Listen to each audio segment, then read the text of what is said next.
সাকিব খান যিনি only one, যিনি হচ্ছেন কিং, এবং সিনেমাকে ঘিরে যার মানে আমাদের স্বপ্ন, মানে অনেকের ড্রিম বয়। আমরা টিকিট কেটে মুভি দেখতে পছন্দ করি। আমার সবচেয়ে ভালো লাগছে যে আজকে প্রেসের যে এত উপস্থিতি, সবাইকে একসাথে পেয়ে যাবো, এটা কিন্তু আমাদের জন্য অনেক বড় একটা কী বলবো সৌভাগ্যের বিষয়। সবাইকে কিন্তু একসাথে পাওয়া যায় না। আর ঈদের পরে আমরা স্বাভাবিকভাবেই যে ছবিগুলো রিলিজ হয়, যে সিনেমাগুলো রিলিজ হয়, সেই ছবিগুলো দেখার জন্য আমরা কিন্তু দর্শক হিসেবেও খুব উন্মুখ হয়ে থাকি যে কখন কবে আমরা ছবিটি দেখব। এবারেতে আমার নিজেরও একটি ছবি রিলিজ হয়েছে, যেটি প্রেশার কুকার। দর্শকরা সেটিও দেখছেন এবং আমরা শুধু আমাদের পরিবারের সবাইকে মিলে ঈদের ছবিগুলো এক এক করে দেখবার জন্য আমরা সময় নির্ধারণ করে থাকি এবং আমরা যে ছবিগুলোই রিলিজ হয়, যে সিনেমাগুলো রিলিজ হয় যে সময়, আমরা সবাই একসাথে পরিবার নিয়ে ছবিগুলো দেখার চেষ্টা করি এবং তারই ধারাবাহিকতায় আজকে আমরা এখানে এসেছি প্রিন্সের স্পেশাল স্ক্রিনিং।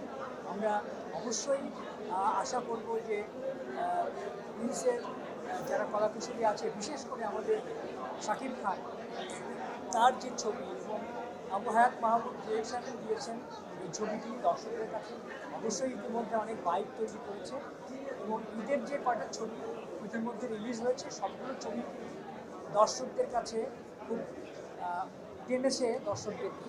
আমি বলবো যে ঈদের ছবি হিসেবে প্রত্যেকেই যে ছবিগুলো রিলিজ হয়েছে আপনারা সবাই আসবেন ছবিগুলো দেখবেন।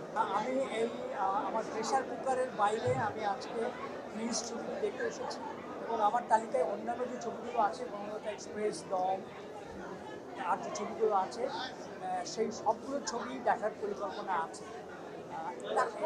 রাক্ষস, হ্যাঁ।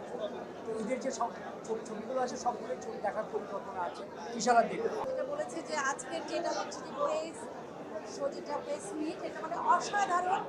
আসলে সিনেমার জন্য, প্রচারের জন্য এই বিষয়টা অনেক বেশি জরুরি। এটা আমাকে আজকে একসাথে এত প্রেস, আমরা এখানে গৌণ সংখ্যায় অল্প কয়েকজন, কিন্তু প্রেস যে হচ্ছে এটা আসলে অসম্ভব ভালো লাগার একটা ব্যাপার কাজ করছে। আর অবশ্যই বলতে হবে প্রত্যেকের মুভি যারা পরিচালনা করেছেন, যতগুলো মুভি এসছে ঈদকে উপলক্ষ করে, একটা সময় ছিল যেটা মাঝখানে ছিল না, হারিয়ে গেছিল, যে সিনেমা যে মানে ঈদের একটা আলাদা বাড়তি অপেক্ষা, সিনেমা যে চলচ্চিত্রটা যে একটা সিনেমা ঈদকে উপলক্ষ করে আলাদা বাড়তি একটা আয়োজন বা আমাদের যেটা আকাঙ্ক্ষা, নতুন করে সেই জোয়ারটা এসছে বেশ কিছুদিন হলো। এবার আসলে অনেক ভালো লাগছে এবং স্পেশালি প্রিন্সের কথা বলতে, প্রিন্স নামটাই বলে দেয় যে আমাদের শাকিব ভাই। শাকিব খানের মুভি, এটা তো আসলে বলতেই হবে, কারণ আজিজুল হাকিম বা আদার যারা আছেন, আমি তাদের সবাইকে সম্মানিত বলছি যে তারা অনেকে বিষয় নাটক থেকে এসছেন বা অভিনয় করছেন অভিনয় জগতে, কিন্তু শাকিব খান যিনি অনলি ওয়ান, যিনি হচ্ছেন কিং, এবং সিনেমাকে ঘিরে যার মানে আমাদের স্বপ্ন, মানে অনেকের ড্রিম বয়, সেই শাকিব খানের মুভি প্রিন্স। এবং স্পেশালি থ্যাঙ্কস দেই, সবসময় আমি অ্যাপ্রিসিয়েট করি শিরিতকে, যিনি এই ছবির প্রযোজক। তিনি একজন নারী, আমি তাকে অনেক অনেক অভিনন্দন জানাই। আশা করছি দর্শকের কাছে ছবিটা অত্যন্ত ভালো লাগবে। আর আরেকটা কথা, আমি আর আজিজুল হাকিম আমরা কিন্তু স্পেশাল স্ক্রিনিং বলে নয়, আমরা টিকিট কেটে মুভি দেখতে পছন্দ করি।